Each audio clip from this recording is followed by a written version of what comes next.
Opening my eyes, I smell a familiar scent. Lou Ryan, my childhood neighbor, gently slips a silver ankle ring onto me. AEA. I will cook for you every day. Just stay here and never leave, okay? Her voice is as soft as ever, but suddenly a line of blood-red text snaps me awake. Warning, gentle older sisters are dark inside. Extreme possessiveness, warning.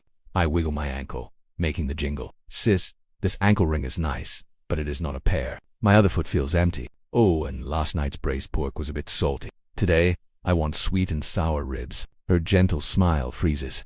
Aren't you going to struggle? I pull her hand and rest it on my forehead. Why would I struggle? Free food, no rent, no utility bills. Where else could I find a sweet deal like this? Face it. Are you running a fever? Why is it so red? The live chat instantly explodes.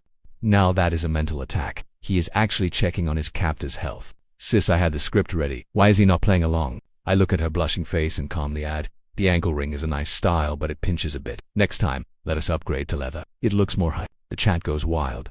This guy's not playing victim. This is veteran survival skills. Lou takes a deep breath, trying to stay calm. Aji, are you joking with me? A dangerous glint flashes in her eyes. A line of chat instantly floats by. Warning, she is about to draw her blade. No way, it is the fruit knife under the pillow. I just lie flat and close my eyes. Sis, I worked overtime until midnight. I am exhausted. Wake me when it is ready. Oh, and I want a nice gold cola. She stares at my completely defenseless posture, and her clenched fists slowly relax. Her gaze shifts from dangerous to utterly confused. She walks out without saying a word. Soon, I hear pots clinking in the fridge opening. She actually went to do it. She is really making my sweet and sour ribs. The chat laughs. This Yandere is too soft. I cross my legs, dangling the chain. Now this is what I call a professional captive. At lunch, while enjoying the perfect sweet and sour ribs, I critique her work. Improvement. But sis, the signal here sucks. Get me gigabit broadband, otherwise, gaming is going to lag. The smile on her face completely vanishes. She grips her chopstick so hard her veins show. Aji, do you really think I will not do anything to you? I pop a rib into my mouth and mumble. Of course you would. Why wouldn't you? I swallow and look her dead in the eye. But you can't bring yourself to do it, can you? That one line completely breaks her. She stands up abruptly, her chest heaving, unable to say a word. Critical hit. True damage. Her health bar is empty. I kindly slide a rib onto her plate. Sister, not just stand there. Eat up before it gets cold. Oh, and remember to call the internet company. I want low latency fiber. She sits back down, silently eating her plain rice, not looking at me again. But she has not surrendered yet. She is trying to regain control. The next day I realize the internet is cut. She gently brings in boiled vegetables and white porridge. Aji, eat light. It is healthy. Here it is, the classic psychological torture routine. Cut the Wi-Fi and restrict the diet. Next, she will probably loop brainwashing recordings. I look at the plate of green leaves, sigh, push the bowl away, and flop back onto the bed. No internet, no meat. What is the point of living? Sis, I am fasting. Do not disturb. Her face drops. Are you threatening me? I keep my eyes closed and reply calmly, Sis, I am just feeling like life is meaningless and wanting to check out early. Do not overthink it. The chat goes crazy, threatening a Yandere with self-harm genius. This is their ultimate weakness. Minimal damage, maximum humiliation. She stands by my bed, frozen. I can hear her breathing getting faster. The room is dead silent. After a 30-minute standoff, she finally breaks. I hear her gritting her teeth as she calls customer service. Hello. I need your fastest internet package installed immediately. Yes, this afternoon. The technician arrives. She locks me in the bedroom. I hear him ask outside, all set. Where should I put your husband's console so I can test the latency? The living room goes dead silent. After a tense pause, she mutters, in the bedroom. The comments are dying. Did he say your husband? Her face must be green. Technician, you are a legend. That night, I feast on roast chicken while enjoying gigabit internet. I even push my luck, demanding the latest gaming console like the PlayStation 5. She orders it on her phone without a word. Soon I am wearing headphones, gaming away. She sits across from me, staring silently with the resentful eyes of an abandoned housewife. When my match ends, I slide my headphones down. Sis, grab me a glass of water. She does not budge. I shake my empty cola can. I am parched. She finally gets up and goes to the kitchen, returning with a cup of warm water. I frown. I wanted it cold. She slams the glass down, spilling water. Aji, do not push your luck. I pick up the glass and take a sip. Sis, did you forget I am your hostage? Hostages do not have rights, so warm water is fine. I hand the glass back. But I am a special hostage. If you do not pamper me, I might get depressed. She trembles with rage, but ultimately she takes the glass back. When she returns, it is filled with ice and fresh cola. The chat cracks up. The absolute master of reverse psychology. Her face is pure defeat. I take the cold drink, fully satisfied. Now we are talking, right? But she refuses to give up. She starts playing mind games. Mid-shower, the hot water suddenly cuts out. Freezing water makes me shiver. Warning, she turned off the water heater. Classic moves. But I do not panic. I leisurely finish rinsing off, wrap myself in a towel, and walk out. Sure enough, she is waiting at the door, wearing a smug look that says, "Scared now?" I sneeze and frown. "Sis, why are you wearing so little? Standing in the draft will make you sick. Go put on some layers." Her smug expression instantly freezes. Her attempt at intimidation was met with warm concern. She must feel like she just punched a cloud of cotton. Without a word, she retreats to her room. Another day she sits opposite me, slowly cleaning a gleaming surgical scalpel with an alcohol wipe. The long blade looks very professional. The chat laughs. Classic weapon scare. She bought that online and it is not even sharpened. She really studied up just to terrify him. I lean in for a closer look. "Sis, you are maintaining this knife all wrong. Look closely right here, there is a rust spot." I point to a tiny blemish on the metal. "I did a precision engineering internship once. Let me teach you how to remove rust and polish it." She falls silent. Suddenly she shears the knife away and slams her door shut. He offered to polish her weapon. "Please calculate the psychological damage. Dude, have some mercy." I stare at her closed door, actually feeling a bit sorry for her. This captor is terrible at her job. That night I bring her a warm cup of milk. She is sitting on the floor, surrounded by books and tools. Titles like Criminal Psychology and Atlas of Human Anatomy are scattered everywhere. Cramming at the last minute. Are we? "Sis, do not try too hard." I hand her the milk. "Stop playing with dangerous stuff. What if you hurt yourself?" She stares blankly, takes the glass, and looks down. I cannot see her face, but suddenly a tear drops onto her hand. She is crying. Her eyes turn red, and tears fall like broken pearls. I panic slightly. The chat reacts, "Oh no, you made her cry. Is this dense guy finally showing a conscience?" I grab a tissue and pass it over. "Sis, your milk is getting cold." Her sobbing pauses. She looks up with red, accusing eyes. "Aji, you are a complete jerk." I nod. "That is why you have to watch me closely. If I escape, where will you find another jerk like me?" She lets out a wet laugh, tears still on her cheeks. I gently press the glass into her hand. "Drink up and get some rest. Stop studying this nonsense. Tomorrow I want cola chicken wings." She glares, but slowly sips the milk. From then on, she stops her little tricks. She just quietly cooks and sits on the sofa, lost in thought. One afternoon she pulls out an old photo album, flipping to a picture of her carrying me when I scraped my knee. "Aji, remember saying you would marry me when you grew up?" Her voice is soft as a feather. The chat goes, "Here come the tears." We are unlocking her side of the story. She really loves him. I lean in to look at the photo. "Of course I remember. You were barely taller than me, yet you carried me for 2 blocks. Your mom scolded you so hard." In the photo, I was crying with snot and tears, but she was beaming. This is where her possessiveness was born. A comment notes. She felt like he was her precious prize. Her finger gently traces the photo. "But then you got a girlfriend. I waited for you to break up. Now you are moving to a distant city for work. I cannot wait any longer. I cannot let you leave my sight.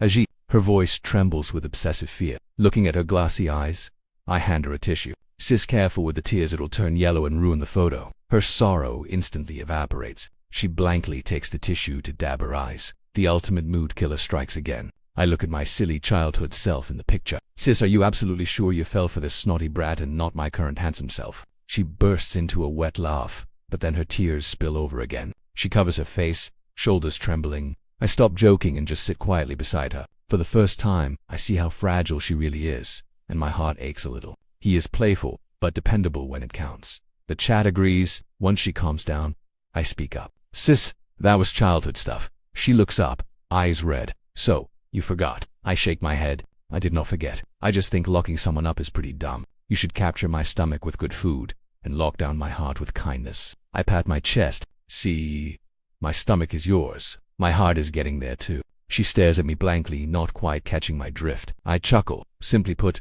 if you want me to stay willingly, treat me better. For example, my console needs a pro controller, and the snack corner needs more chips." Her sadness instantly vanishes, replaced by a familiar, exasperated urge to punch me. "Aji." I lay back on the sofa, resting my head on her lap. "Sis, I am sleepy. Let me rest here a bit." Her body tenses, but she does not push me away. Warm sunlight streams in, but she decides to test me. One day she looks at me with a deadpan face. "Aji, your ex-girlfriend found us. She is outside, demanding to see you." The screen flashes red. Alert! She is acting. There is no one outside. It is a trap. I immediately spring up from the sofa, looking panicked. Why is she here? Make her leave. She cannot see me like this. Seeing my dramatic reaction, her smile instantly turns ice. Do you care about her that much? Her voice is dripping with ice. I pace around anxiously, clutching my hair. I do not care about her. I am terrified she will call the cops. Sis, make her leave, please. The chat roars. Give this man an Oscar. He is just worried about his reputation. The perfect blend of anxiety, gestures, and tone. Her jealousy completely boils over, her voice shaking. Call the cops. I waited for you for years, and you only care about that. In your heart, is everything I have done just a crime? Suddenly she grabs the unsharpened scalpel from the desk. He won't leave. Fine, I'll make sure he never can. With that, she charges toward the door, like she is trying to fight the air to the death. I react instantly, grabbing her from behind and holding her tight in my arms. Her body feels soft, carrying a faint scent. Sis, calm down, I whisper in her ear. It is not worth getting mad over someone who doesn't matter. Liu Ryan trembles violently in my arms before her body goes limp, and the scalpel clatters onto the floor. She turns around, crying and pounding on my chest. You still care about him. You're still protecting him. I let her hit me. It doesn't hurt at all, just like a kitten scratching. I watch the comments flood the screen. I ship them so hard. This embrace skill gets full marks. Sis is completely broken. I feel absolutely nothing inside. I almost want to laugh. Once she wears herself out, I grab her hands. Sis, I'm not protecting you. I'm protecting you. She looks up at me, eyes filled with tears. Are you afraid I'll get blood on my hands and spend the rest of my life in prison? Ruining your life over someone so insignificant is just not worth it. Liu Ryan freezes, as if this logic never crossed her mind. I gently wipe away her tears. So, let us never mention him again, okay? From now on, I am yours alone, and you are my sister alone. She stares at me with a complicated look, part touched, part suspicious, with a hint of embarrassment. She nods. The chat reacts to a masterclass. He cleared his name and showed loyalty in one sentence. Taking notes, using this on my girlfriend tonight. I breathe a sigh of relief. Plan successful. After this jealousy-fueled outburst, Ryan's mental defenses completely collapse. She realizes she cannot control me at all. Instead, I am playing her like a fiddle. After that day, she changes. No more mind games. She just silently cooks, cleans, and locks herself in a room to paint, day in and day out. Even when I blast my video games, she doesn't react. The house is quiet. The chat goes, Sis has shut down. Congrats to the main character for turning a yandere depressed. Honestly, I am a bit out of my element. Without our psychological tug-of war, this millionaire lifestyle feels a bit boring. I knock on her door. Sis, what is for dinner? She doesn't even look up from her canvas. There's food in the fridge. Make it yourself. I lean against the doorframe. I don't know how. She stops her brush, clearly holding back. Order takeout. I shake my ankle, making the chain jingle. How can I grab the delivery with this on my leg? Liu Ryan finally looks up. Her expression is a mix of exhaustion, helplessness, and defeat. At last, she stands up and heads to the kitchen. The chat comments, she really has to carry everything. The main character is basically a useless baby. During dinner, she stays completely silent. I put some food in her bowl, but she ignores me. I sigh. Sis, you're giving me zero sense of achievement here. She finally reacts, looking up at me. What kind of achievement do you want? I point to myself. Look, an excellent prey should learn to cooperate with a hunter. You should keep matching wits with me, not just give up like this. As your client, I am very unsatisfied. Liu Ryan's lips tremble as if she wants to speak, but in the end, she stays silent. She puts down her chopsticks. I am full. Then she locks herself in her room again. Looking at the table of food, things feel a bit empty for the first time. I turn on my console, but it feels boring. Chat asks, are you serious? Do you only enjoy pushing her buttons? Is he a masochist? I turn off the game and walk to her door. Sis, I want to catch some sun on the balcony tomorrow. No response. Don't tire yourself out painting. It's bad for your neck. Still nothing. Leaning against the door, I mutter, if you keep ignoring me, I'm going to start singing. Finally, a muffled, angry voice comes from inside. Don't you dare, I smile. Now we are talking. Maybe the stress was too much, or maybe I pushed her too far. But Liu Ryan falls sick. When I find her, she is slumped over her canvas, face flushed, breathing heavily. The classic Yandere move showing weakness. Watch out for a trap. It might be a play for sympathy. I touch her forehead, and it is burning hot. The thermometer reads 39.5 degrees. Now I am panicking. This is my first time taking care of anyone. I start searching for medicine. I get her some fever medicine. She is semi-conscious, making it hard to feed her the pills. Groaning, she grabs my hand and mutters, don't leave. I pat her hand. I won't. Once you're better, you've got to make me meatballs. The chat responds, still ordering food right now. Unbelievable. I am crying. Please be a decent human. Looking at her pale face, something inside me softens. I step into the kitchen for the first time to cook her some porridge. Following a recipe app, I dump rice and water into the pot. The process is pure chaos. But finally, I serve a bowl of thick, dark cuisine like Mushinda Harum. I help her up, blowing on a spoonful of porridge and feeding it to her. She frowns, taking a painful sip, but still forces it down. I feel a bit nervous. Is it that bad? She shakes her head, her voice thick and heavily congested. No, it is really good. Watching her force down the entire bowl of porridge leaves my mind in a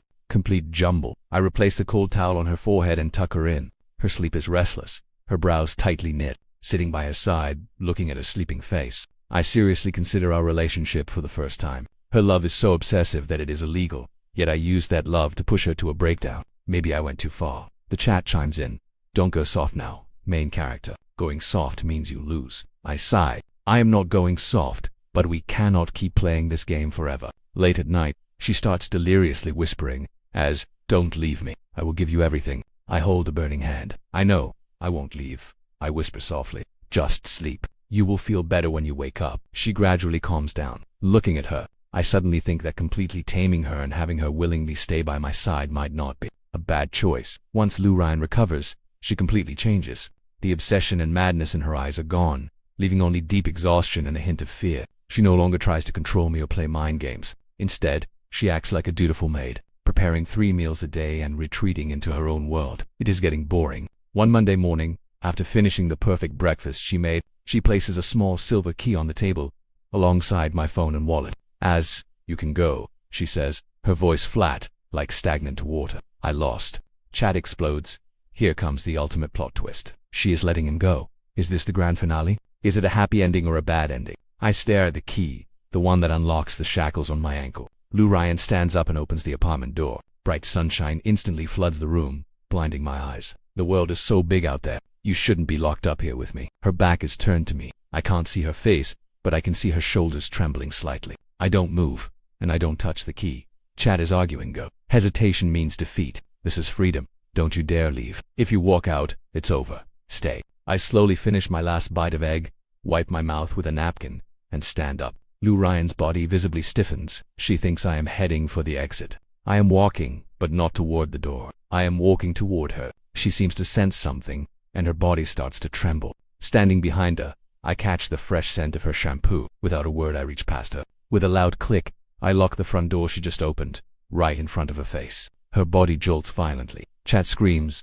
"Holy crap, no way, I did not see this coming." He locked the door himself. Lu Ryan slowly turns around, her face a mask of total shock and disbelief. I pick up the key from the table, but I make no move to unlock my ankle. I just toy with a small key, stepping closer and closer to her. Under Lu Ryan's completely stunned gaze, I lock the door again with a loud click. Then, I corner her against the wall, trapping her. I prop one hand beside her ear, pinning her in a perfect wall slam. "Sis, you tricked me into coming here and took care of me for so many days. Now that you are bored, you want to throw me out." My quiet voice makes her shudder. She is totally stunned. What do you mean?" She looks up, her beautiful eyes filled with panic and confusion. I lean in close, whispering in her ear, "It means the game is not over. If anyone gets to leave, it is up to me."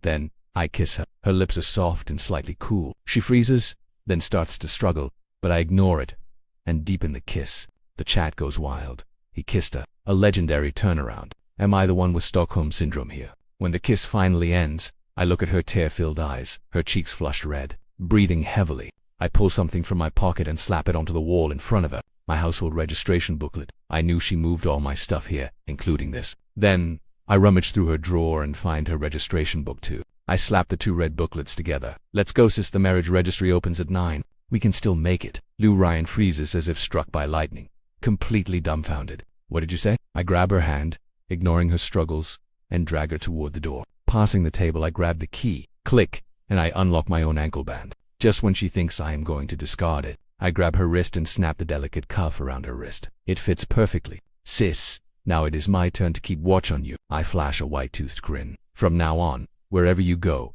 I go." The chat goes absolutely wild.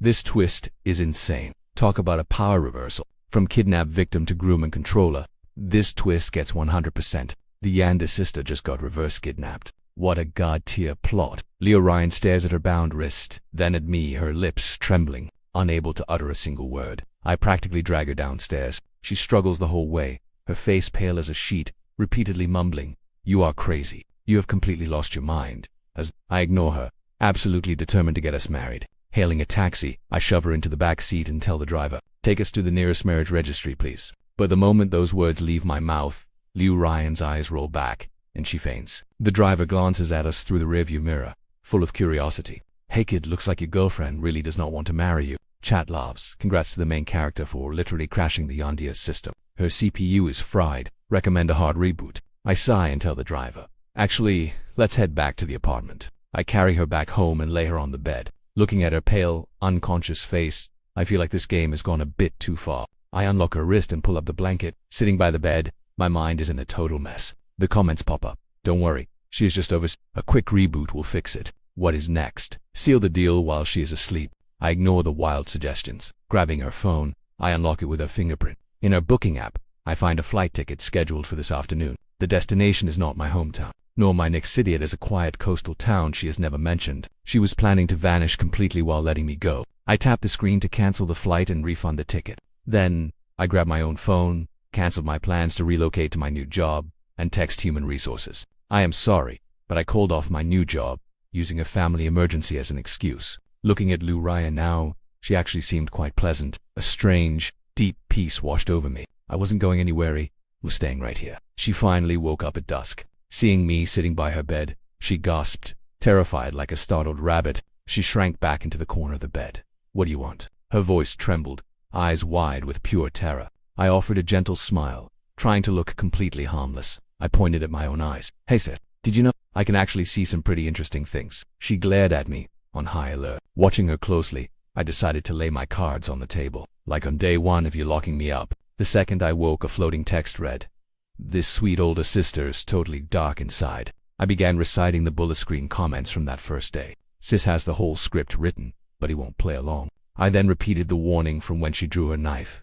"Careful, sis is pulling a blade." And when she tested me with that fake ex-girlfriend, one comment called me a master actor. Watching her, her expression shifted from absolute terror to shock, and finally to pure disbelief. Her mouth fell open, jaw practically hitting the floor. The shock was real. "So, you knew everything from the very beginning?" I nodded. "Pretty much. Just imagine an invisible audience streaming our lives in real time, constantly feeding me spoilers and cooking up plans for us." I pointed to the empty air right above her head. "Look, right now they're screaming. Cut the talking and just kiss her already." She instinctively looked up, following my finger. She saw absolutely nothing, of course, but her cheeks flushed a bright, deep red right before my eyes. She stared at me, her fear replaced by sheer embarrassment and a hint of pouty resentment. "So you were just laughing at me all along?" I shook my head. "No, I was learning how to make sure you could never leave me." I leaned in close, locking my eyes onto hers. "Sis, do you still want to kick me out now?" She bit her lip, silent, and buried her face deep under the blanket, leaving only one bright red ear exposed. She was blushing. This sweet satisfaction of exposing a secret was incredible. Grinning, I reached out and pinched her burning earlobe. "Hey sis, they're nagging me again. They want to watch me tease you until you cry." Her body went rigid under the blanket. Suddenly a pillow flew out, hitting me dead in the face. It took her 3 whole days to fully accept the wild reality of this bullet screen. Once she accepted this bizarre setting, she stopped fearing me. Still, her glances were a mix of pride and irritation, like a clever hunter who realized she actually the rabbit in the cage. I waved our household registries in front of her face. "Sis, the audience is waiting for the grand finale. We can't skip the marriage registration scene." She was busy painting, but her hand froze, leaving a messy blotch on the canvas. Her face flushed as she mumbled, "That is just your story. For all I know, you made it up to trick me." I leaned down, whispering right against her ear. My breath brushed her neck. "They also want the paywalled version of our wedding night. Care to collaborate on that too?" Her face flushed so red it could bleed. She grabbed a throw pillow and hurled it at me. "You pervert." But under my endless teasing and the viewers' loud demands, we ended up at the registration office. Walking out with our fresh marriage certificates, she still looked completely dazed. She kept staring at our photo inside the little red book, as if trying to prove this wasn't a dream. On the ride back, I looked over and asked, "Sis, do you regret it?" She stared at me, slowly shook her head, then whispered, "You're not allowed to look at other women anymore." Just then, a massive gold comment flashed across my eyes. "Lock them up and throw away the key." I smiled, squeezing her hand tightly. "Don't worry, the audience will keep both of us in check." My carefree, lazy life now had a sweet little burden, plus a chaotic crowd of online backseat drivers. Today they were spamming again. "Time to post. Streamer, we want to see your girl in a maid outfit. And make it a black, lacy one." I glanced at Liu Ryan, who was tying her apron and making dinner. I cleared my throat, walked over, and wrapped my arms around her from behind. "Hey sis, can we negotiate something?" She froze, glared over her shoulder, and snapped, "No way." I sighed. Well, it looks like taming my beautiful Yandere is going to be a long journey. But honestly, I don't mind. The real fun of this push-on pull has only just begun.